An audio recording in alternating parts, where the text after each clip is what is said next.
Two people made it safely past the island of the Sirens in Greek mythology. One was Odysseus. We call him Ulysses.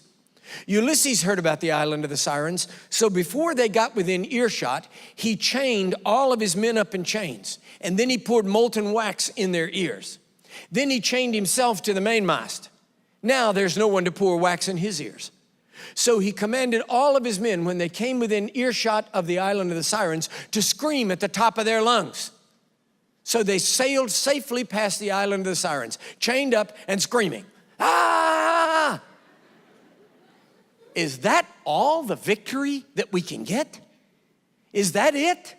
Every time we have a temptation, every time we see something we shouldn't look at, we just have to chain ourselves up and scream? Ah! I mean, is that it? I'm not saying you won't go to heaven, but the sooner, the better. There was another man who made it safely past the island of the Sirens, Jason. You remember Jason and the Argonauts? Jason also heard about the Sirens, but he didn't use chains or wax. He found a magic lute player, and he put the lute player on the deck, and Jason and all the Argonauts sat at his feet. Because when this lute player played, it is said that the music was so magical that they couldn't hear anything else as long as he played. And so they sat there at his feet, and he began to play his music. And they were so enraptured, so caught up in the music, that they couldn't hear the sirens.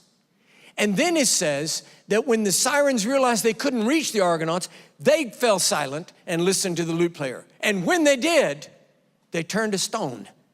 And no one was ever again drowned at the island of the Sirens.